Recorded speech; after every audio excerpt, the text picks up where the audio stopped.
நம்ம நாடே இப்ப கோமாவுல கிடக்குதே.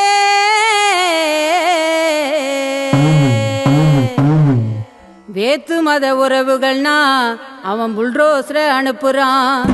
புரியாத சட்டம் போட்டும் ஐயோ ஊரை விட்டு துரத்துறான். சிறுபான்மை மக்களுக்கு பாவி பாதகத்தை நினைக்கிறான். ஊழலுக்கு மேடை போட்டு அவன் திருவிழாவை நடத்துறான். எதிர்கட்சிக்காரங்கன்னா பாவி ரெய்டு விட்டு மிரட்டுறான். அதிகார எந்திரத்தை அவன் இஷ்டத்துக்கும் உருட்டுறான். காலுடைஞ்ச கோழி குஞ்சா இந்த நாடு இப்போ நொண்டுதையா. இந்தியா கூட்டணிக்குள்ள அது ஓடி வந்து ஒண்டுதையா.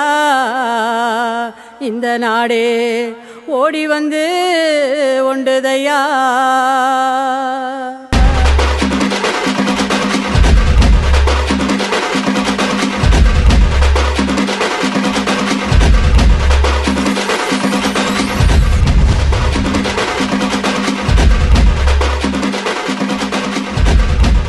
பாசிசத்தை வீழ்த்த இந்தியாவை காக்க உங்கள் ஸ்டாலின் அழைக்கிறேன்.